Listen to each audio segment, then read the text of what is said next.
نحمده ونصلي على رسوله الكريم اما بعد فاعوذ بالله من الشيطان الرجيم بسم الله الرحمن الرحيم وعهدنا إلى إبراهيم وإسماعيل أن طهر بيتي للطائفين والعاكفين والركع السجود صدق الله مولانا العظيم إن الله وملائكته يصلون على النبي يا أيها الذين آمنوا صلوا عليه وسلموا تسليما اللهم إنا نحن نصلي على سيدنا شفيعنا ومولانا محمد معدن الجود والكرم وأهله وبارك وسلم یا سلام یا سلام یا سلام۔ ہماری گزشتہ نشست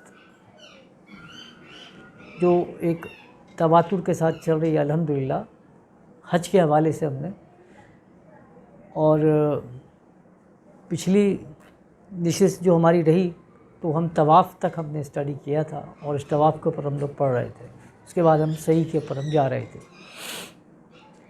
تو اگر آپ لوگوں کے ذہن میں وہ تمام باتیں یاد ہوں کہ جب ہم نے مقام ابراہیم کی بات کی، قبلے کی بات کی، پھر طواف کیسے ہوتا ہے یا کیسے سٹارٹ کیا جاتا ہے اس کی بات کی، طواف میں رمل جو ہوتا ہے یا استبا جس کو یعنی کندھے کو ننگا کرنا اور دوڑ کر صحیح یعنی طواف کرنا، تو یہ جو اراکین ہیں، تو ہم نے جو شروع کیا تھا ابتدا کی تھی وہ یہی بتایا تھا کہ اسلام کی کوئی بھی عبادت جو ہے وہ مطلب ایسی نہیں ہے کہ جو صرف ایک عبادت کی حد تک، وہ عملی تقاضا کرتی ہے، یعنی ایک انقلاب کی طرف آپ کو لے کر جاتی ہے، چاہے وہ نماز ہو، چاہے روزہ، چاہے زکوٰۃ یا حج۔ تو کوئی عبادت ایسی نہیں ہے جس کا عملی فیلڈ سے یعنی عملی میدان سے جس کا کوئی تعلق نہ ہو۔ تو دنیا کے دیگر مذاہب میں جو عبادات لوگ کرتے ہیں، تو اگر آپ ان کو دیکھیں گے تو وہ ان کا تعلق جو ہے وہ صرف اور صرف کیا ہے، وہ مطلب روحانیت کے حوالے سے ہوگا، آسمانی باتوں کے حوالے سے، لیکن اس دنیا میں رہ کر کیا کرنا ہے یا اس عبادت سے ہمیں کیا سبق لینا ہے یا اس عبادت ہم سے تقاضا کیا کرتی ہے، اس کا جواب جو ہے وہ دنیا کی کوئی عبادتیں نہیں دیتی، یعنی جو دیگر مذاہب کی عبادتیں نہیں دیتی، مگر اسلام کی جو عبادت ہے وہ ہر طرف جو ہے وہ آپ کو لے کے جاتی ہے، وہ لے کر اسی طرح جاتی ہے کہ آپ کو پریکٹیکل میں یہ کرائے۔ تو ہم نے حج کے اوپر جب شروع کیا تو یہ بتایا کہ حج جو ہے وہ حجت سے، تو حجت کس پر قائم کرنا اور کس چیز کی حجت قائم کرنا ہے، دراصل یہ چیز ہے جو آپ کو لے کر جائے گی پریکٹیکل کی طرف۔ مجھے یاد ہے کہ جب ہماری پہلے نشستیں رہی ہیں یہاں پر نہیں کہیں اور پر، تو ہم نے تواتر کے ساتھ 12 جمعے جو ہے وہ صرف حج کے اوپر اسٹڈی کیا تھا، 12 جمعے۔ تو اسی طرح ڈیٹیل سے ہم نے پڑھنا چاہا کہ بھئی حج میں جو اللہ تعالیٰ نے اراکین ہمیں بتائیں اس سے ہمیں سبق کیا ملتا ہے۔ اب چونکہ آپ لوگ بورے ہو جاتے ہو نا کہ آج وہ کنٹینیو وہ حج چل رہا ہے، تھک جاتے ہیں، تو ہم کیا کرتے ہیں کہ تھوڑا اسپیڈ اپ کرتے ہیں، لیکن بات یہ ہے کہ یہ بیسز ہیں، یعنی اسلام کے پلرز ہیں جن کو اوپر اسلام کھڑا ہوا ہے۔ اگر آپ کے پاس یہ بیسکس کا کانسیپٹ کلیئر نہیں ہوگا تو آگے پھر الجھنیں پیدا ہوتی ہیں، پھر ہمیں سمجھ میں نہیں آتا کہ اسلام جو ہے وہ ایک انقلابی دین کیسے ہوتا ہے۔ تو اب قرآن کریم کی یہ آیت جو میں نے پہلے بھی آپ کے پاس تلاوت کی تھی، اسی کو میں دوبارہ رہیں سے پروگرام ہم اپنا رکھتے ہیں، کہ جس میں حضرت ابراہیم علیہ السلام کے متعلق اللہ تعالیٰ نے فرمایا کہ ہم نے ابراہیم اور اسماعیل سے اس بات کا عہد لیا کہ ان طہر بیتی، کہ وہ ہمارے گھر کو پاک رکھیں گے، کس کے لیے؟ للطائفین والعاکفین والرکع السجود، طواف کرنے والوں کے لیے، عاکفین یعنی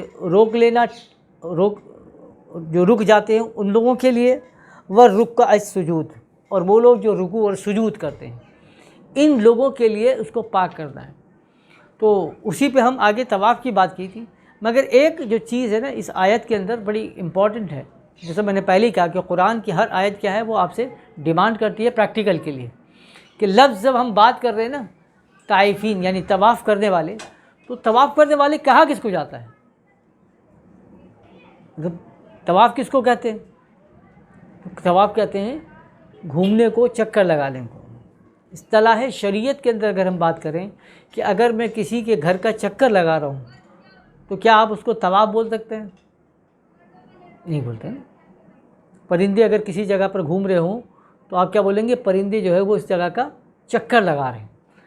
اگر آپ بولیں گے کہ پرندے اس کا طواف کر رہے ہیں تو اصطلاح شریعت کے حساب سے پھر وہ غلط ہوگا، کیونکہ طواف کا جو ہم کانسیپٹ آئے گا یا جملہ جب بھی آئے گا تو طواف کا مطلب کیا ہے؟ خانہ کعبہ کا طواف کرنا. لیکن لفظ جو طواف ہے وہ کس بات کی دلالت کرتا ہے, کس بات کی طرف لے کے آتا ہے؟ کیونکہ چکر لگانا اور طواف کرنا, تو طواف بھی چکر لگانا ہے اور چکر لگانا بھی چکر لگانا ہے, تو دونوں میں فرق کیا ہے؟ وہ اطاعت میں چکر لگایا جا رہا ہے. نہیں, یہ تو اب ہم کہہ رہے ہیں نا, لیکن عربی زبان کی خاصیت کیا ہے کہ اس کا ہر لفظ اپنی دلالت کرتا ہے, اپنا بیان خود کرتا ہے کہ میں جو ہے استعمال ہوتا ہوں وہ کس کے لیے استعمال ہوتا ہوں. تو اصطلاح شریعت کے حوالے سے یا عربی لغت کے حوالے سے ہم دیکھیں, ایک ہم جملہ استعمال کرتے ہیں کہ فلاں ثقافتی طائفہ, یعنی پاکستان کا جو ہے ثقافتی طائفہ جو ہے وہ دوسرے ملک میں گیا ہے, تو کیا مطلب ہوا اس کا کہ وہ کیا کرنے کے لیے گیا ہے؟ تو وہ جی وہاں پر پاکستان کا کلچر پروگرام ہوگا, پاکستان کا کلچر پریزنٹ کریں گے. یا ایرانی ثقافتی طائفہ جو ہے وہ پاکستان آیا ہے, تو ایرانی ثقافتی طائفہ یا ایرانی طائفہ آیا ہے, تو کیا مطلب ہوتا ہے کہ وہ جو لوگ آئے ہیں وہ طواف کرنے والے لوگ ہیں. تو وہ جو ثقافتی طائفہ آیا ہے تو اس کا مطلب کیا ہوا کہ وہ جو گروپ کے اندر جتنے بھی لوگ شامل ہیں ان سب کا مقصد کیا ہوگا؟ اپنے کلچر کو ریپریزنٹ کرنا. تو جو ایک مخصوص مقصد کے لیے ملک گھومتے ہیں ان کو کیا کہا جاتا ہے؟ طائفہ. ان کا سب کا مقصد کیا ہوتا ہے؟ ایک ہی ہوتا ہے, طائفہ, کہ ہمیں اپنے کلچر کو پروموٹ کرنا ہے یا کلچر کو انٹروڈیوس کرانا ہے, اس کو کہا جاتا ہے طائفہ. تو آپ جب طواف کرنے والے کا مطلب کیا ہوا کہ جتنے لوگ خانہ کعبہ کے گرد گھوم رہے ہیں ان سب کا مقصد کیا ہے؟ ایک ہونا چاہیے. ان سب کا مقصد کیا ہوگا؟ ایک ہوگا. اگر ان سب کا مقصد ایک نہیں ہوا, یعنی اب 22 لاکھ فرزندان توحید جو ہے وہ طواف کر رہے ہیں, آپ کا مقصد کچھ اور چل رہا ہے کہ یار میں اپنے گناہ بخشوا لوں, اس کا مقصد ہے میں فلاں کروا لوں, اس کا مقصد فلاں کرا لوں, اس کا مقصد فلاں, میرا مقصد فلاں. تو یہ سب کی سوچیں کیا ہو گئی؟ الگ الگ ہو گئی. تو اس کو کیا طائفہ کہا جائے گا؟ نہیں کہا جاتا. علم اللسان یعنی جو زبان کا جو علم ہے وہ اس بات کی طرف بتاتا ہے کہ اگر سوچیں سب کی الگ الگ ہوں اور سب ایک ہی جگہ گھوم رہے ہوں تو آپ اس کو یہ تو کہیں گے کہ وہ ایک جگہ کا چکر لگا رہے ہیں, لیکن ان چکر لگانے والے کو طائفی نہیں کہیں گے آپ, کیونکہ سب کی سوچیں الگ ہے. اگر سب کی سوچ ایک ہی ہوگی تب وہ کہلائے گا طائفہ. تو اللہ نے کیا فرمایا کہ ہم نے ابراہیم اور اسماعیل سے اس بات کا عہد لیا کہ وہ پاک کریں, چکر لگانے والوں کے لیے نہیں. آپ کی سوچ الگ, میری سوچ الگ, اس کی سوچ الگ, ایک فلپائن کا, ایک تھائی لینڈ کا, ایک لندن کا, ایک فرانس کا, ایک جرمنی کا, ایک کراچی کا, ایک بنگلہ دیش کا, سب کی, لیکن سب کی سوچیں بھی اگر الگ الگ ہیں تو پھر وہ تو صرف ایک چکر لگا کے آ رہا ہے. اسی لیے 22 لاکھ فرزندان توحید چکر لگا رہے ہیں, طواف کر رہے ہیں, دعائیں مانگ رہے ہیں, ہو رہی قبول کہ کشمیر آزاد ہو جائے, فلسطین. سوچ سب کی الگ الگ ہو گئی. اگر سوچ سب کی ایک ہوگی تو وہ طواف ہوگا, وہ خانہ کعبہ کا جس کے لیے حضرت ابراہیم اور حضرت اسماعیل علیہ السلام سے اللہ تعالیٰ نے وعدہ لیا ہے, عہد لیا کہ تم نے کرنا کیا ہے کہ اس گھر کو پاک صاف کرنا ہے. کن کے لیے؟ ہم جیسے لوگوں کے لیے نہیں, جن کی سوچ ہوگی ایک, جن کا مقصد کیا ہوگا ایک. وہ مقصد کیا ہے کہ جو خانہ کعبہ پہ نظر پڑی, پہلی دعا مانگی کہ یا اللہ ہمارا ذکر ان میں کرنا جن کا ذکر تو فرشتوں کے سامنے فخر کے ساتھ کرتا ہے, ان میں شمار کر ہم کو. جہاں ہم نے کھڑے ہو کر بولنا ہے کہ لبیک اللہم لبیک لبیک لا شریک لک لبیک. تو میں نے پچھلی گفتگو میں کہا تھا نا, لبیک جو ہے وہ کیا ہوتا ہے؟ یہ آنسر ہوتا ہے کوشچن کا. تو کوشچن کا آنسر کا مطلب کیا ہے کہ میں اگر اسکول ٹیچر ہوں اور میں جا کے پوچھوں ہاں بھائی محمد جنید صاحب, تو بولیں گے حاضر جناب. تو اس سے پہلے نہیں, تو ٹیچر پکار رہا ہے, اسٹوڈنٹ اس کا جواب دے گا لبیک. آپ خانہ کعبہ میں کھڑے ہو کر بولو لبیک اللہم لبیک, تو آپ نے اللہ کی پکار سنی, تو اللہ نے پکارا کیا تھا آپ کو؟ تو لبیک کے لیے ضروری یہ ہے کہ پکارنے والے کو بھی پتہ ہوگا میں جس کو پکار رہا ہوں وہ موجود ہے. یعنی میں اگر یہاں بیٹھا ہوا ہوں اور یہاں پہ آ کے میں بولوں بھائی جواد صاحب, تو آپ کو میں بولوں گا یار ہے ہی نہیں جواد صاحب, آپ کیوں بول رہے ہو؟ تو عقل نہیں ہے کیا؟ تو پکارنے والے کو بھی معلوم ہوگا کہ میں کس کو پکار رہا ہوں, وہ موجود ہے, اور جو موجود ہے اس کو معلوم ہونا چاہیے کہ جس نے مجھے پکارا ہے میں اس کی جواب دے رہا ہوں. تو اللہ کو جب آپ بول رہے ہو کہ لبیک اللہم لبیک، تو اللہ کی پکار آپ نے سنی، کیا کہا تھا؟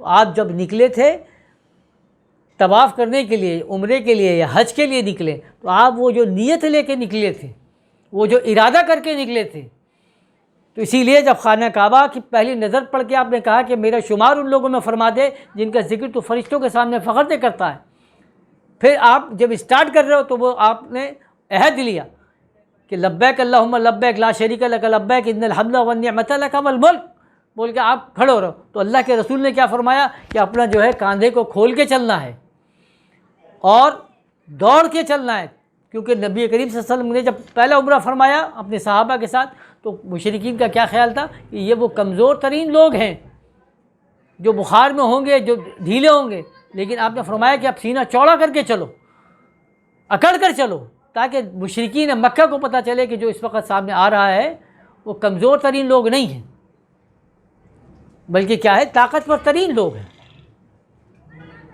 تو وہ لبیک اللہم لبیک کی سزا دیں گے۔ تو ایسے لوگ جن کی سوچ ایک جیسی ہوگی، جن کا مقصد کیا ہے کہ ہمیں اللہ کے قانون کو اس دنیا میں نافذ کر کے رکھنا ہے، تو وہ کیا ہے، ان سب کی سوچ جب ایک ہوگی تو وہ ان کا طواف کہلائے گا۔ پھر وہ کیا کہلائے گا؟ طواف ہو۔ تو جس کے لیے حضرت اسماعیل علیہ السلام ابراہیم صاحب سے کیا عہد لیا گیا کہ تم جو ہے وہ میرے طواف کرنے والوں کے لیے کیا ہے، حرم کو صاف کرو۔ پھر اللہ نے آگے کیا فرمایا؟ والعاکفین، اور کن کے لیے؟ روکے رہنے والوں کے لیے، رک جانے والوں کے لیے۔ تو یہاں پہ ظاہری بات ہے یہی ترجمہ کر کے ہم بات کو آگے لے کے گئے، لیکن سوال میں نے پھر کہا کیونکہ عربی اپنی فصاحت رکھتی ہے، بلاغت رکھتی ہے، تو عاکفین جو ہے وہ رک جانے والے، ٹھہر جانے والے، لیکن لفظ عاکف عربی زبان میں کب استعمال کیا جاتا ہے؟ اگر کسی کو روکا جاتا ہے یا روک لیا جاتا ہے تو دو طرح کے نا، ایک وہ ہے جن کو کام کرنے سے روک دیا جائے، اور ایک ان کو روکا جاتا ہے کہ آگے کوئی خطرہ ہے وہ گر نہ جائیں، وہاں پہ روکا جاتا ہے۔ ریلوے پھاٹک لگا ہوا ہے تو وہاں پر اگر پھاٹک پہ گاڑی کو روکا جاتا ہے تو کیا مطلب ہوا کہ وہ آپ کی حفاظت کے لیے روکا جا رہا تھا کہ آپ ٹرین سے نہ ٹکرا جائیں، اور کوئی چور ڈاکو آپ کی گاڑی کو روک رہا ہے تو اس کے کیا مطلب ہوا؟ وہ آپ کو لوٹنے کے لیے روک رہا ہے۔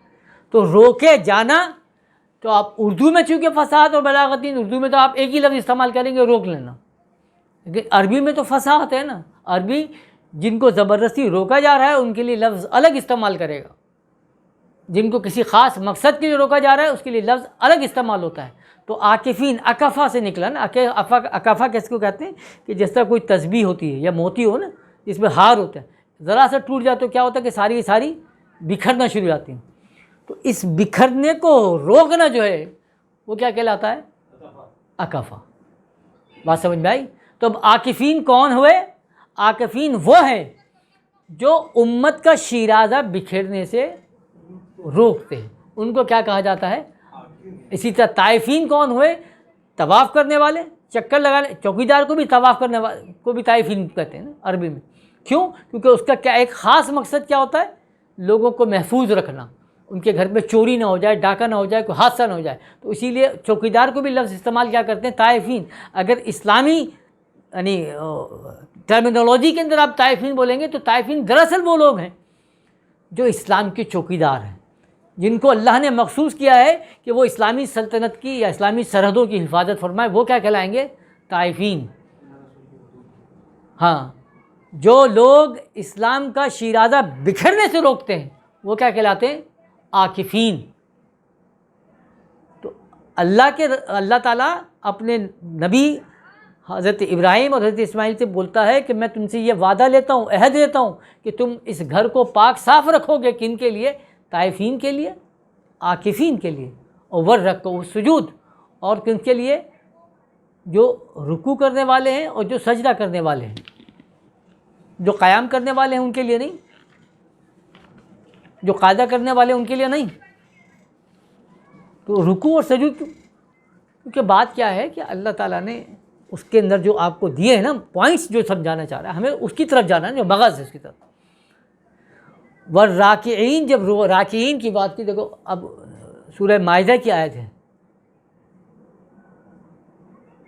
کہ جب تم دیکھو یا ایھا الذین آمنوا من یرتد منکم عن دینہ، کہ جب تم دیکھو کہ دین کے اندر ارتداد ہو رہا ہے، یعنی لوگ مرتد ہو رہے ہیں، فسوف یأتی اللہ بقوم، اللہ ایک ایسی قوم کو کھڑا کرتا ہے، یحبونہ و یحبونہ، وہ اللہ سے محبت کرتے ہیں، اللہ ان سے محبت کرتا ہے، اذلۃ علی المؤمنین، تو مومنوں کے اوپر جو ذلت ہے نا وہ اس کو کھینچ کر نکال دیتے ہیں، پھینک دیتے ہیں، مومنوں سے ذلت کو دور کرتے ہیں، اعزۃ علی الکافرین، اور جو کافروں کی جو عزت ہے نا، جس میں کافر جو بڑا اچھلتے ہیں کہ ہماری بڑی عزت ہے، تو وہ کیا کرتے ہیں، کافروں کو بے عزت کر دیتے ہیں، ان کی وہ عزت ہی ختم کر دیتے ہیں جس بات پہ ان کو عزت ہے، اذلۃ علی الکافرین اعزۃ، اذلۃ علی المؤمنین اعزۃ علی الکافرین، یقاتلون فی سبیل اللہ فیقتلون ویقتلون ویجاہدون فی سبیل اللہ فیقتلون ویقتلون، تو اللہ کی راہ میں جہاد کرتے ہیں، قتل بھی ہوتے ہیں، مارتے بھی۔ پھر اللہ آگے کیا فرماتا ہے، انما ولیکم اللہ، اللہ تمہارا ولی ہے، الذین، اور یہ لوگ یقیمون الصلاۃ، جو صلاۃ کو قائم کرتے ہیں، ویؤتون الزکوٰۃ، اور جو زکوٰۃ کو ادا کرتے ہیں، وہم راکعون، یہ کون لوگ ہیں، یہ ہیں وہ رکوع کرنے والے لوگ۔ آپ اور میں جب رکوع کر لیا تو یہ تو نماز کا رکوع ہے، اللہ رکوع کرنے والا کن کو بول رہا ہے، وہ لوگ جو ارتداد کے زمانے میں، یعنی جب لوگ مرتد ہو رہے ہوں، اسلام سے بھاگ رہے ہوں، کوئی ہندو ہو رہا ہے، کوئی عیسائی ہو رہا ہے، کوئی فلاں ہو رہا ہے، کوئی فلاں ہو رہا ہے، تو وہ کیا کریں گے، ان کو کیا کرے گا، میں یرتد، تو اللہ ایسی قوم کو کھڑا کرتا ہے جن کو اللہ پسند کرتا ہے، وہ اللہ کو پسند کرتے ہیں، وہ اللہ کی راہ میں جہاد کرتے ہیں، خود بھی مارے جاتے ہیں، دوسروں کو بھی مارتے ہیں، قاتلوں کو بھی مارتے ہیں، اور کیا کرتے ہیں، کافروں کی عزت کو ختم کر دیتے ہیں، اور مسلمانوں کے اوپر جو ذلت طاری ہو گئی اس کو دور کر دیتے ہیں۔ یہ لوگ اللہ فرماتا ہے کہ وہم راکعون، یہ ہیں اصل میں رکوع کرنے والے لوگ۔ آپ اور سمجھتے کسی، تو اب جب اللہ فرما رہا ہے کہ میں نے تمہیں حکم دیا کہ اس گھر کو پاک صاف کرو، کس کے لیے، طائفین، تو سمجھ میں آیا کون طواف، دراصل وہ جو اسلام کے چوکیدار ہیں، جن کا سب کا مقصد کیا ہے، اس دین کی حفاظت اور سربلندی کرنا ہے، وہ لوگ جو عاکفین ہیں، جو مسلمانوں کا شیرازہ بکھرنے نہیں دیتے، ان کو روکے رکھتے ہیں، والراکین السجود والرکوع السجود، جو رکوع اور سجدہ کرنے والے کون، یہ وہ لوگ ہیں کہ جب ارتداد کا زمانہ آتا ہے تو ایسے کھڑے ہو جاتے ہیں۔ تو آج جب ہم بات کر رہے ہیں نا کہ اب آپ طواف کرنے کے لیے جا رہے ہیں، تو طواف تو کیا آپ نے، تو آج طواف آپ کو سمجھ میں آیا، پھر کہ جب ہم پھر طواف کر رہے ہیں، تو اب جب یہ سوچ آپ کے ذہن میں آ جائے کہ مجھے اللہ نے یہاں بھیجا اسی مقصد کے لیے ہے کہ مجھے اللہ کے دین کو نافذ کر کے رکھنا ہے، مجھے اس کے لیے اپنا سب کچھ قربان کر دینا ہے، اسی لیے تو کفن باندھ کے گھر سے میں نکلا نا، تبھی تو میں کہہ رہا ہوں کہ لبیک اللہم لبیک لبیک لا شریک لک لبیک ان الحمد والنعمت لک والملک، میرا جینا، میرا مرنا، تمام تعریفیں اگر ہیں تو کس کے لیے ہیں، صرف تیرے لیے ہیں، میں کسی اور کی تعریف نہیں کر سکتا بھائی، میں کسی اور کو شریک نہیں کر سکتا۔ اردو میں بولیں گے تو مسئلہ ہے، اس لیے عربی میں بول کے ہم جان چھڑاتے ہیں نا بھائی، کیونکہ اگر عربی میں سمجھ میں آ جائے کافر کو کہ آپ بول کیا رہے ہو، تو پھر آپ کو پتہ چل جائے گا کہ جب آپ کسی مطلب سپر پاور کے سامنے کھڑے ہو کر یہ بول دیں کہ بھائی تمام تعریفیں کس کی ہیں، اللہ کی، تیری میری کوئی تعریف نہیں بھائی، ہر ملک ملک مات کے ملک خدا مات، یا وہ قوموں کی تقدیر، وہ مرد درویش جس نے نہ ڈھونڈی سلطان کی درگاہ، تو بھی شہنشاہ میں بھی شہنشاہ بول کے کھڑا ہو گیا، تو لات مارے تو برداشت کرے گی کوئی سپر پاور؟ آپ نہیں کرے گی۔ تو اللہ ان کی بات کر رہا، ایسے لوگوں کی اس کو تلاش ہے۔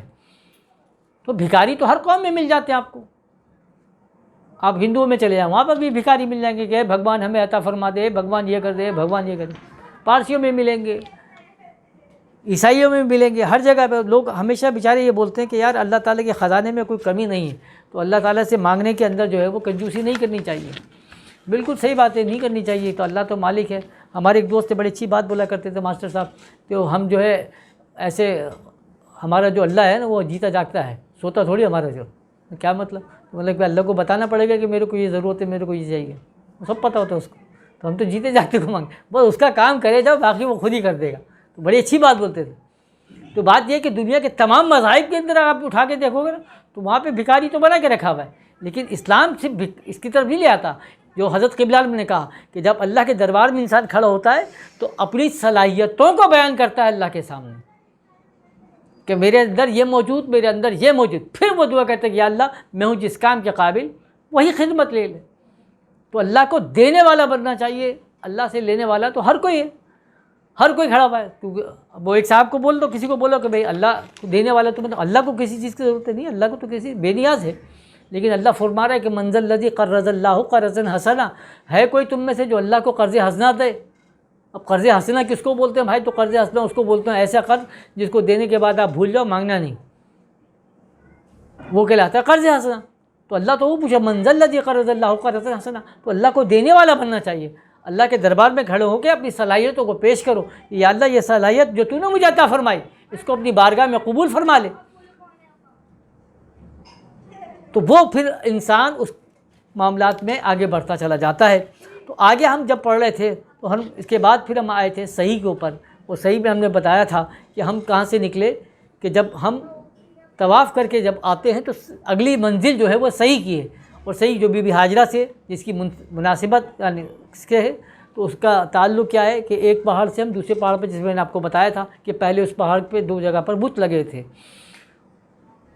تو اسلام سے پہلے بھی جب صحیح ہوتی تھی تو اس میں کیا کیا جاتا تھا، ان بتوں پہ لعنت کی جاتی تھی، کیونکہ انہوں نے ایک بد فعلیہ کی تھی، ایک عورت کا تھا ایک مرد کا تھا۔ اللہ کے رسول نے آ کے ان بتوں کو تو ختم کیا، اور پھر کیا حکم دیا کہ جب اس پہاڑ پر آؤ صحیح کے دوران تو کیا کرنا ہے، خانہ کعبہ کی طرف منہ کرنا ہے، اور اس طرف منہ کر کے سلام کرنا ہے، چومنا ہے، وہاں سے دعا مانگنی۔ یعنی آپ کو ہر اس مقام پر کھڑے ہو کر بھولنا نہیں ہے کہ آپ کا تعلق کہاں سے ہے، خانہ کعبہ سے، جہاں سے اسلام کا نفاذ ہونا ہے، یہاں سے تعلیمات آنی ہے۔ خانہ کعبہ سے مطلب کیا ہے، اس گھر کا ہے نہیں، اس گھر کے مکین سے ہوتا ہے نا۔ مطلب آپ دیکھو، آپ کسی گھر میں رہتے ہو تو آپ کیا سمجھتے ہو کہ اس گھر کی کوئی اہمیت ہے؟ نہیں، جب تک آپ اس گھر میں ہیں آپ اس گھر کی اہمیت، آپ اس گھر سے ہٹ کے کسی اور جگہ شفٹ ہو گئے تو ہم وہاں آپ کو ملنے وہاں پہ آئیں گے، تو اس کا مطلب ہے گھر کی اہمیت نہیں ہوتی، کس کی مکین میں جو ہوتا ہے، جو صاحب مکان ہوتا ہے اس کی اہمیت ہے۔ تو خانہ کعبہ لوگ بولتے ہیں نہیں پتھر کا ہے تو لکڑی کا ہے تو اس کو، ارے نہیں بات کیا ہے کہ یہ اس کعبے کا جو مکین یعنی جو ہے، ہم تو اس کی طرف توجہ کرنا چاہتے ہیں، چونکہ اس نے کہا کہ یہاں پر آؤ، ایک مرکزیت قائم کرو، یہاں سے ساری تمہارے کو ہدایت ملتی ہے۔ تو یہ ہم نے صحیح کب کیا کہ جب ہم نے پڑھا کہ صحیح جو ہے وہ دراصل کوشش کا نام ہے، اور کوشش جو ہے وہ عورت خواتین جو ہے وہ کوشش سے کرتی ہیں۔ مرد کے لیے کیا حکم دیا کہ اس کو تو بھاگنا ہے، وہ جو مقام ہے نا اس میں کیا کرنا ہے، آپ کو بھاگنا ہے صفا و مروہ کے درمیان، تو وہاں پر جو ہے وہ انسان کو بھاگنا ہے۔ تو اس پہ ہمیں توجہ کرنی چاہیے کہ اللہ تعالیٰ نے ہمیں حکم دیا ہے بھاگنے کا، اور عورت کو حکم دیا ہے آرام سے یعنی چلنے کا حکم دیا ہے، سکون سے چلنے کا۔ تو مطلب کیا ہوا کہ آپ کا کام جو ہے وہ بھاگ دوڑ کرنے کا ہے۔ اب آپ یہ اگر کونے میں بیٹھ گئے تو نہیں، یہ صحیح یہاں سے آپ کو اشارہ دیتی ہے کہ آپ جو دعائیں وہاں مانگ کر آئے، جو اعلان خانہ کعبہ میں کر کے آئے کہ ہم جو ہے حمد اللہ کی قائم کریں گے، کسی کو شریک نہیں رکھیں گے اس معاملے میں، اللہ کے معاملے میں، تو اب اس کے لیے ابتدا کرنے کے لیے جا رہے ہیں آپ، تو اس کو اللہ فرماتا ہے یہ ہے کہ صحیح، یہ صحیح ہے، اب یہاں سے آپ کی کوششیں شروع ہو جائیں گی، اب اٹھو اب آپ۔ تو اب صحیح کے بعد آپ کہاں جاتے ہیں؟ فرید بھائی آپ نے تو حج کیا تھا نا، مینا کے میدان میں جاتے ہیں، کیونکہ اب جب آپ جاتے ہیں ہاں، تو حج کے اراکین میں جو بڑا اہم آپ آتا ہے وہ آتا ہے پھر آپ مینا کے میدان میں آتے ہیں۔ تو مینا کے میدان میں اب یہیں سے کنکریاں بھی اٹھاتے ہیں، اور یہاں پر آپ کا اسٹے جو ہوتا ہے مینا کے میدان میں، مینا کہتے کس کو ہیں؟ دیکھو اللہ تعالیٰ پورے قرآن کریم کے اندر آپ کو تمثیلات بیان کرتا ہے تاکہ آپ کو سمجھ میں آئے، یعنی لوگوں کو سمجھ میں تو نہیں آ سکتا نا جنت کیسی ہے، تو اللہ نے جنت کی مثال دی کہ جنت کی مثال ایسی، یا جنت میں میوے ہوں گے۔ اب سوال یہ پیدا ہوا کہ جنت میں کیسے میوے ہوں گے؟ عرب کے قوم تو ان کو بتایا کہ کھجور ہوگی، زیتون ہوگا، شہد ہوگا، جو وہاں کا فیمس ہے، تو ان کو مثال دی۔ تو مثال کا مطلب یہ ہوا کہ ایکچوئل میں جنت ڈیفائن نہیں ہوئی ہے، تمثیل دے رہا اللہ کہ اس طرح کیا، تاکہ آپ کا یعنی ذہن بنے گا اچھا اس طرح کے میوے ہوں گے، ورنہ جنت میں کیا کچھ ہوگا اس کا اندازہ ہم کر سکتے ہیں، دوزخ میں کیا کچھ ہوگا اس کا اندازہ مثال دیتا ہے اللہ تعالیٰ. تو تمثیلات دی. اسی طریقے سے جب ہم عبادات میں آتے ہیں تو وہ تمام اراکین جو وہ تمثیلات ہیں آپ کو اصل کی طرف لے جانے کے لیے. جس طریقے سے روڈ کے اوپر ایرو بنا ہوا ہوتا ہے تاکہ وہ بلڈنگ کی اصل کی طرف آپ کو لے کے جاتا ہے کہ اصل بلڈنگ یہ نہیں ہے, اصل مقام یہ نہیں, بلکہ یہ مقام یہ یعنی راہ منزل نہیں ہے, یہ نشان منزل ہے, آپ کو جانا اس طرف ہے بول کر وہ آپ کو اشارہ کرتا ہے اللہ تعالیٰ. تو مینا کے معنی یعنی مینا کے معنی مصدر کے لحاظ سے اگر آپ نکالیں یعنی جو اس کے عربی لغت کے لحاظ سے تو مینا کے معنی تمنا کے ہیں, آرزو کے ہیں. مینا سے تمنا نکلا نا, تو تمنا کس کو کہتے ہیں؟ آرزو کرنے کو, خواہش کرنے کو. تو اب اس میدان میں آ کر یعنی پہلا اسٹیپ جو آپ صحیح کے لیے آپ نکلے, کوشش کرنے کے لیے نکل پڑے. اب نکل کر جس میدان میں آ رہے ہیں اس میدان کو اللہ نے فرمایا یہ میدان مینا ہے. یعنی اس میدان میں آ کر کیا کرنا ہے آپ کو؟ ایک اللہ والا, اللہ کا بندہ یہاں پر آ کر تمنا کرتا ہے, آرزو کرتا ہے کہ یا اللہ جس کام کے لیے میں نکلا ہوں کاش یہ کام میرے ہاتھ سے یا میرے سامنے پورا ہو جائے. اسی لیے اس میدان کو جو آپ کہتے ہیں, اس میدان کا جو نام ہے وہ میدان مینا ہے. یہ آپ ذہن میں. تو آپ اگر مینا کے میدان میں پہنچ رہے ہیں تو صرف ہم یہی سوچتے رہے کہ وہ مینا کا میدان ہے, تو بھائی ہے تو مینا کا میدان, لیکن اللہ نے اس کا نام بھی مینا کا میدان کیا کو بولا کہ یہ وہ جگہ ہے, وہ مقام ہے جہاں پر آپ کو تمنا کرنی چاہیے, آرزو کرنی چاہیے, خواہش کرنی چاہیے کہ یا اللہ میں جو طواف کیا, جو میں نے وہاں پر اپنی نیت کی تھی, آج میں اس کو پریکٹیکل کرنے کے لیے اس میدان میں اتر آیا ہوں. کیونکہ ابھی تک جتنی بھی آپ کی عبادت تھی وہ کہاں تھی؟ مسجد کے اندر تک تھی. آپ کو اللہ تعالیٰ نے مسجد سے باہر نکال کے کہاں لے کر آتا ہے؟ میدان میں لے کر آ رہا ہے. بولا اب نہیں, مسجد سے ہو گیا, مسجد میں طواف کر لیا, سب کچھ ہو گیا, سارے عہد لے لیے, اب باہر نکلو, بھاگو, کہاں جاؤ؟ میدان کی طرف جاؤ. تو پہلا میدان جو ہے وہ کس کا ہے؟ مینا کا میدان ہے, جہاں آپ نے یہ تمنا کرنی ہوتی ہے, خواہش کرنی ہوتی ہے کہ یا اللہ جو میں نیتیں لے کر چلا ہوں اس کو پورا کرنے کے لیے میدان عمل میں آ گیا ہوں میں, تو یا اللہ میرے کام کو پورا کر. اس میدان کو میدان مینا کہا جائے.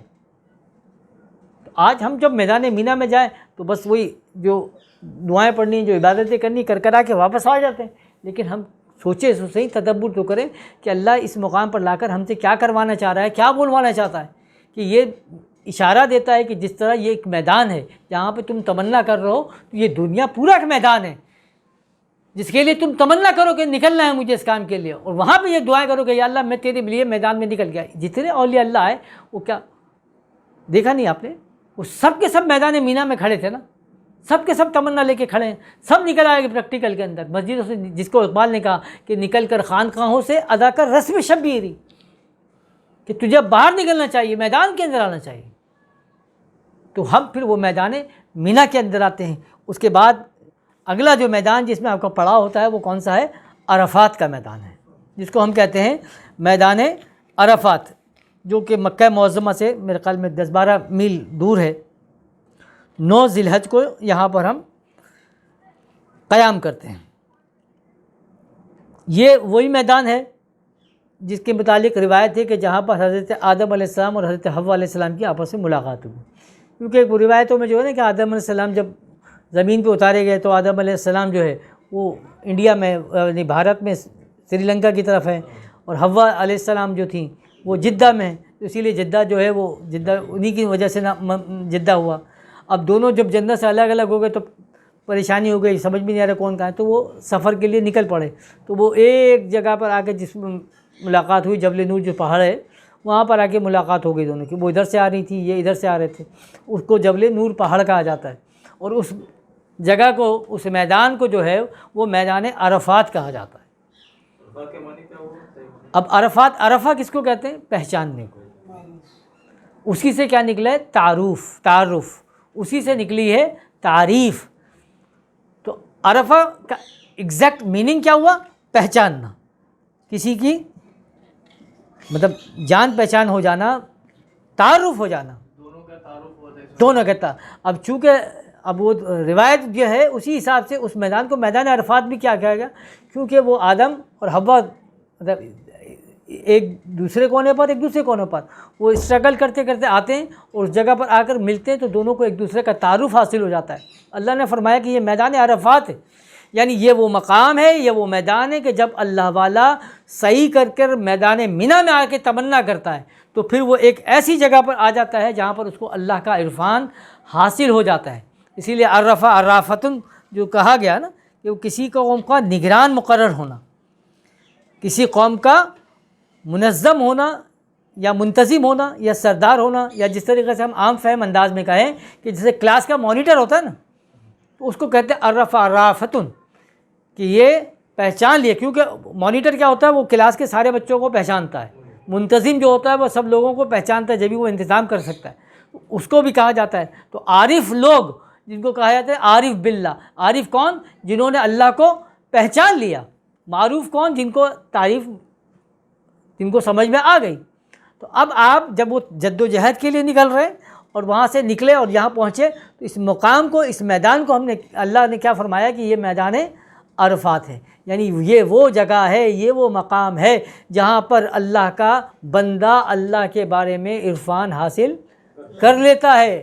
اگر اس میدان عرفات میں کھڑا ہو کر اور وہاں سے نکل کر آ جائے، جس طریقے سے میں نے بابا فرید کا وہ واقعہ پڑھا تھا پہلے حج میں کہ حاجی سے انہوں نے کیا پوچھا کہ جب تو عرفات کے میدان میں پہنچا تو کیا تجھے اللہ کی پہچان ہوئی؟ جب تو میدان منی میں گیا تو کیا تجھے کسی چیز کی تمنا پیدا ہوئی؟ نہیں ہوئی تو نے کیا کیا؟ نہ تو عرفات میں گیا تو نہ تو منی میں گیا۔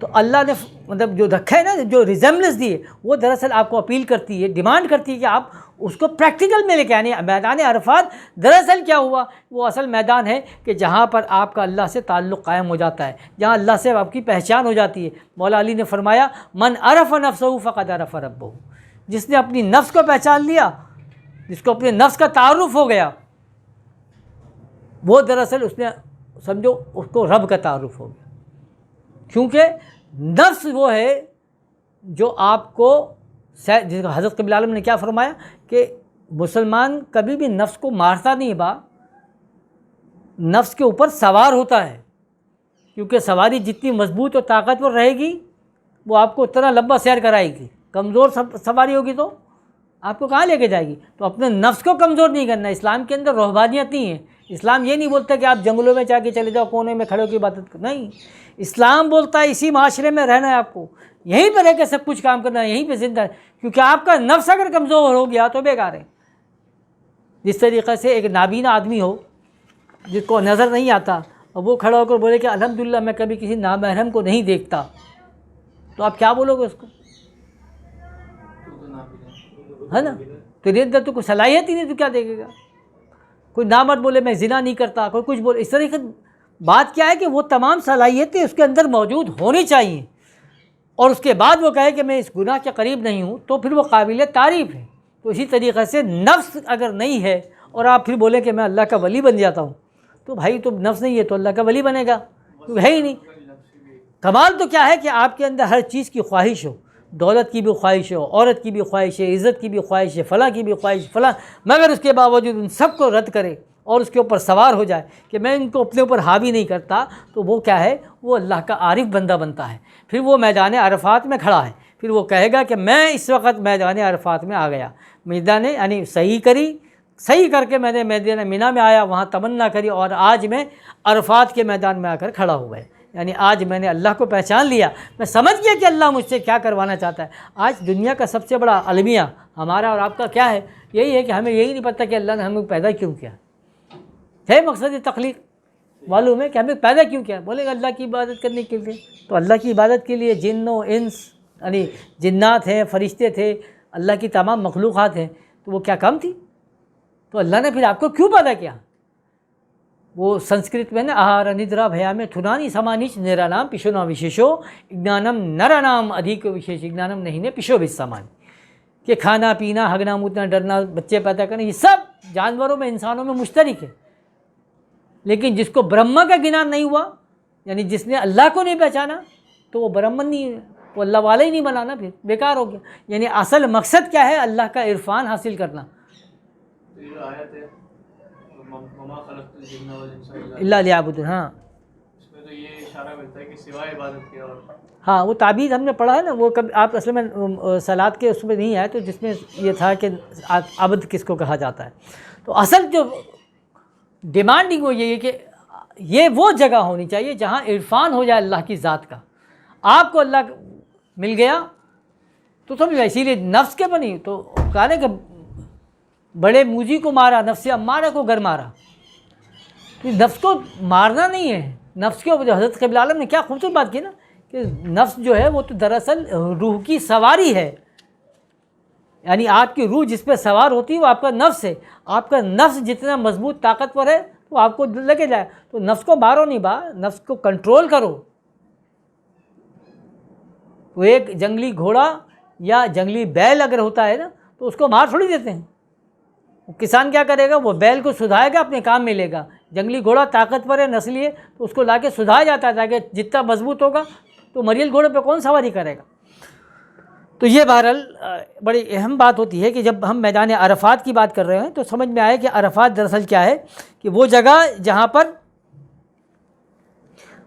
اللہ تعالیٰ کا عرفان. اسی لیے میں نے آدم اور حوا علیہ السلام کے واقعات آپ کو نہیں روایت آپ کو پیش کی. یہ وہ جگہ جو جہاں پر دونوں کا عرفان حاصل ہو گیا، دونوں کو پہچان ہو گئی کہ ہم کیوں ہیں، کس لیے آئے، اللہ کہاں ہے، اللہ نے کیوں ہمارے کو بھیجا. تو وہ میدان عرفات ہے. تو اس کے بعد اگلا جو میدان آتا ہے وہ کون سا ہے، یاد ہے پھر بھائی؟ عرفات کے بعد واپس آتے ہیں مزدلفہ. مزدلفہ وہ پھر بعد میں کنکر لے کر پھر آتے ہیں نا. تو اب میدان مزدلفہ ہے.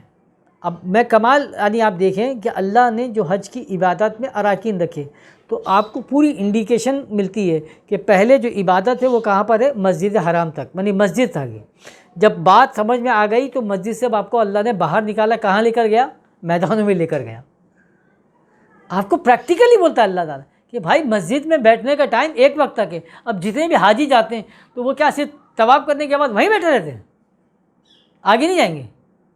اللہ بولتا نہیں، بس یہ ایک عمرہ کر لیا، یعنی آپ نے ایک طواف کرا، اس کے بعد آپ نکل جاؤ. کہاں جاؤ؟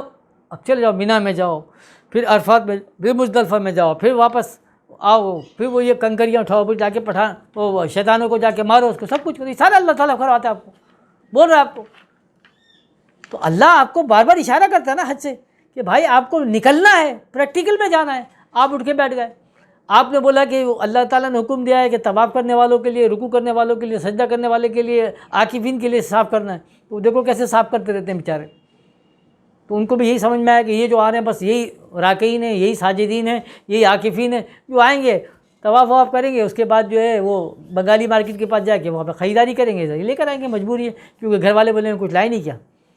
کیونکہ آپ کسی کو عمرہ کر کے آؤ گے تو بیچارے کو صرف کھجور و پانی دو گے تو عزیز رشتہ دار تو نہیں مانیں گے نا، تو لے کے جانا ہوتا ہے. تو اس کا مقصد تو بیچارے کا یہ ہو گیا. تو اللہ بول رہا ہے ان کے لیے صاف کرنا ہے، لیکن چونکہ ہمیں نہیں ہے نا، ہم تو یہ کہتے ہیں کہ بھائی یہ جو حج کی تربیتی کورس ہوتا ہے نا، جب حاجین کو اب حاجی کیمپ میں کراتے ہیں تو آپ کم از کم ان کو یہ بتائیں تو صحیح کہ بھائی آپ کس مقصد کے لیے جا رہے ہیں. اگر گناہ بخشوانے کے لیے جا رہے ہیں تو گناہ بخشوانے کے لیے مطلب آپ کا ملک کافی نہیں ہے کیا؟ آپ کی مسجد کافی نہیں ہے؟ یہاں بھی ہو سکتا ہے. تہجد سے بڑھ کر کون سا آپ کو موقع ملے گا کہ وہاں اپنے گناہ بخشوا لیں، سب کچھ کر لیں؟ تو وہ اتنی پیسے خرچ کر کے نہیں. تو اس مقصد کو سمجھو جس کے لیے اللہ نے حکم دیا آپ کو. تو بہرحال بور تو نہیں ہو رہے نا. اب میدان عرفات کے بعد جو ہمارا اگلا پڑاؤ ہوا وہ کون سی جگہ ہے؟ مزدلفہ. تو مزدلفہ جو ہے وہ مینا اور عرفات کے درمیان ایک جگہ ہے جہاں سب کو پتہ ہوگا، تو جہاں پر حاجی جو ہے وہ رکتے ہیں اور رات کو قیام کرتے ہیں. مزدلفہ ازدلفہ سے نکلا. ازدلفہ کا مطلب کیا ہوتا ہے؟ کسی کو اپنے قریب لے آنا. دیکھو کمال، دیکھو کہ کسی کو اپنے قریب لانا، یعنی قربت اختیار کرنا. ایک آدمی دور بیٹھا ہے تو اس کو میں بولو بھائی آپ ادھر آ جائیں، تو اس کو کیا کہا جائے گا؟ ازدلفہ. تو اس کا کیا مطلب ہوا؟ مزدلفہ پھر وہ کون سا مقام ہوا جہاں پر اللہ کا بندہ اللہ کے قریب ہو جاتا ہے. پہلا میدان یا پڑاؤ وہ تھا جہاں اس نے تمنا کی. پھر دوسرا میدان وہ تھا جہاں پر اس کو اللہ کا تعارف حاصل ہو گیا، اللہ کی پہچان حاصل ہو گئی۔ جب اللہ کی پہچان حاصل ہو گئی تو وہ چوتھے یعنی تیسرے میدان میں آیا جو مزدلفہ ہے کہ وہ اللہ کے قریب ہو گیا۔ اب اللہ کے یعنی اللہ نے کہا کہ یہ وہ میدان ہے جس کو کہا جاتا ہے مزدلفہ، کہ جس میں میں نے اپنے بندے کو اپنے قریب کر لیا، کیونکہ وہ مجھے سمجھ گیا تھا، وہ مجھے پہچان گیا، میں اس سے کیا کروانا چاہتا ہوں جان گیا، تو اللہ نے بولا اس کے میرے قریب آ جا۔ تو اس پڑاؤ کو اس جگہ، پڑاؤ بھی کہاں ہے یعنی مزدلفہ، اس میں رات کا قیام ہے، رات کو وہاں پر ٹھہرنا ہے مزدلفہ میں۔ اور اللہ فرماتا ہے وَمِنَ اللَّيْلِ فَتَهَجَّدْ بِهِ نَافِلَةً لَكَ، کہ راتوں میں اٹھ کر تہجد کا ادا کرنا بڑا نفع دیتا ہے، کیونکہ اللہ سے پہچان اور تعلق بنتا ہے رات میں۔ اللہ یعنی اللہ کا بندہ اللہ کو جو منواتا ہے یا اللہ کو جو بتاتا ہے اپنے مسئلے مسائل، وہ رات میں اکیلے میں بیٹھ کر بتا رہا ہوتا ہے۔ حضرت قبلہ عالم تو کیا خوبصورت بات بولتے ہیں کہ ایک مرد جو ہے اپنی بیوی کو بھی مناتا ہے نا، تو رات کو اٹھ کے جب بچے سب سو گئے تو آرام سے اٹھ کے بات کرتا ہے، کوئی تنگ نہیں کرتا، کچھ نہیں کرتا، مناتا ہے۔ اللہ کو منانا تو یہ دنیا داروں کے سامنے بیٹھ کے منائے گا کیا؟ وہ ہوتا ہے نا کہ وہ آج جو ہے وہ اجتماعی دعا ہوگی اور رقت انگیز دعا ہوگی 8:30 پہ 9:30 پہ ختم، یعنی آپ کو پہلے سے پتہ ہوتا ہے کہ 8:30 پہ رقت آپ پہ طاری ہو جائے گی اور 9:30 پہ رقت ختم ہو جائے گی۔ تو ایسی دعائیں ہوتی ہیں کیا؟ یعنی آپ اللہ کو منا رہے ہیں۔ اب امام صاحب خود کھڑے کے بولنے کے یا اللہ ہم بڑے گناہ گار ہیں، یا اللہ ہم نے بڑے گناہ کیا ہم معاف کر۔ اب آپ گناہ گار ہیں تو پھر امت کا کون سے بخشواؤ گے آپ بھی گناہ گار ہو نا۔ امام صاحب کھڑے ہو کر اگر بول رہے ہیں، یعنی جو امام وقت ہے وہ کھڑا ہو کر اگر یہ کہے کہ بھائی میں بڑا گناہ گار ہوں، یا اللہ تو مجھے بخش دے، تو بھائی اب یہ پبلک کے سامنے اپنے گناہوں کو اس طرح کیا بتا رہے ہو، تو پھر آپ پبلک کو لے کے کہاں جاؤ گے؟ یعنی ایک تھانے داری کھڑے ہو کے بولے کہ یا مطلب میں بڑا چور ہوں مجھے معاف کر دو، تو باقی سپاہی کیا بولیں گے؟ بھائی کیا کریں بھائی، ہم تو ہمارا تو جو انچارج صاحب ہیں وہی چور نکلے۔ تو ایسے اگر امام صاحب کھڑے ہو کے بول رہے ہیں کہ یا اللہ ہمیں معاف کر دے، تو بیکار ہو گیا نا۔ تو اللہ کو منانا ہے تو رات کی تاریکی میں اٹھ کر اللہ کو مناتے ہیں، ان کے سامنے گریہ ازاری کرتے ہیں، جو آپ کے گناہ ہیں وہ اکیلے میں بیان کرتا ہے کہ مجھ سے یہ غلطی ہوئی ہے اللہ تعالیٰ تو مجھے معاف فرما۔ امت کے سامنے کھڑے ہو کے کیا بولو گے آپ؟ ہاں، تو اللہ فرماتا ہے کہ یہ جو میدان ہے وہ مزدلفہ کا ہے، جہاں پر اللہ اپنے بندے کو اپنے قریب کرتا ہے، اور جب یہ قریب کرتا ہے تو رات قیام ہے، رات میں وہیں پہ قیام ہے، کیونکہ رات کی تاریکی میں اللہ تعالیٰ سے بات کرنے میں مزہ آتا ہے، وہاں لا کر ٹھہراتا ہے۔ اور جب آپ کو تعارف حاصل ہو گیا، آپ اللہ کے قریب ہو گئے، اللہ نے بتا دیا کہ اب کرنا کیا ہے، تو پھر اللہ بولتا ہے کہ اب جا کر اٹھنا ہے، اور صبح جا کر کیا کرنا ہے؟ شیطان کو پتھر مارنا ہے۔ تو شیطان کو پتھر مارنے کے لیے مزدلفہ سے پھر واپس جاتا ہے مینا کے میدان میں، وہاں سے کنکریاں اٹھائے گا اور لائے گا۔ کہاں؟ یعنی جب اللہ کا عرفان ہوا، اللہ نے اپنے قریب کر دیا، جب اپنے قریب کر دیا تو پھر اللہ نے حکم دیا، کیونکہ جب میرا بندہ میرے قریب آتا ہے تو شیطان اس کو بہکاتا ہے، پھر شیطان اس کے کام میں روڑے ڈالتا ہے نا، پھر رکاوٹیں ڈالتا ہے۔ اس سے پہلے شیطان کبھی بھی رکاوٹ نہیں ڈالتا۔ تو ہم کئی دفعہ یہ بات کر چکے ہیں نا کہ ایک آدمی جو پیٹ بھر کے گناہ کرتا ہے اور جب پکڑا جاتا ہے تو کیا بولتا ہے بیچارہ کہ میرے کو شیطان نے بہکا دیا، تو شیطان بھی بولتا ہوگا یار میرے پر کائے کو الزام ڈال رہے بھائی، تم تو ہماری لائن کے آدمی تھے تو ہم تمہیں کیوں بولیں گے کچھ؟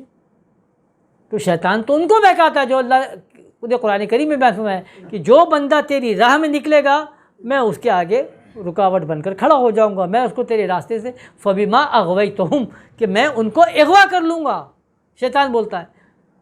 تو وہ شکل تو اب جب میدان مزدلفہ میں کھاجی آیا، جہاں وہ اللہ کے قریب ہو گیا، تو اب تو لازم ہے کہ شیطان اس کو بہکائے گا، شیطان اس کی راہ میں رکاوٹ ڈالے گا۔ تو اللہ بولتا ہے اب صبح ہی اٹھ کے جانا ہے، اور کہاں جانا ہے؟ جہاں سے تو نے تمنا کی تھی وہیں سے پتھر اٹھا کے لا۔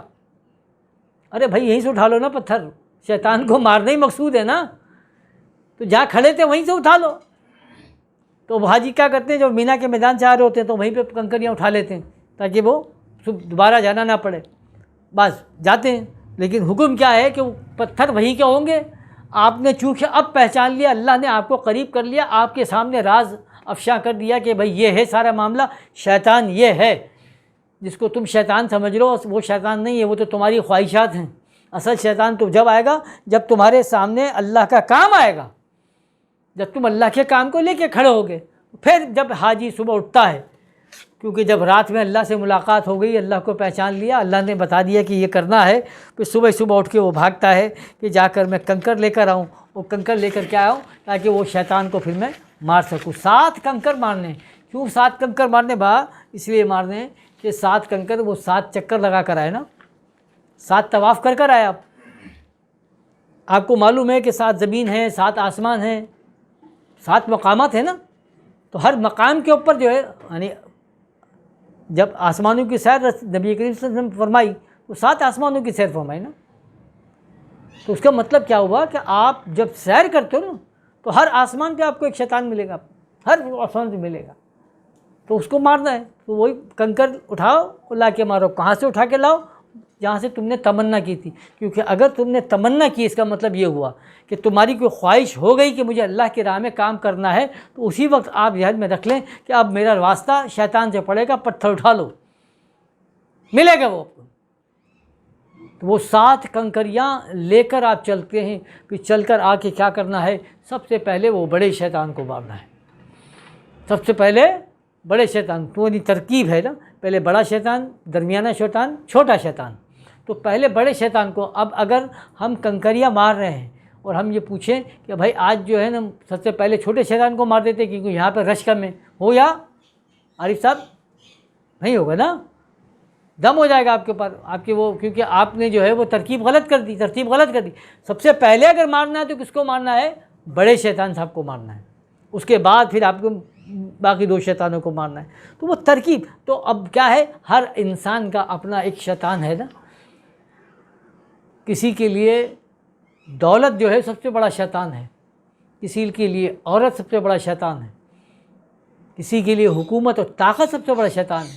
بعض لوگ جو ہوں گے وہ دولت کے اوپر کمپرومائز نہیں کر سکتے، وہ اپنی حکومت ختم کر دیں گے، اپنی طاقت وقت سب ختم کر دیں گے، اپنی عورت قربان کر دیں گے، بعض عورت کے لیے سب کچھ قربان کر دیں گے، بعض حکومت کے لیے سب کچھ۔ تو ہر ایک کا شیطان اس کے لحاظ سے بڑا ہے، آپ کا شیطان آپ کے لحاظ سے بڑا ہے، میرا شیطان میرے لحاظ سے بڑا ہے۔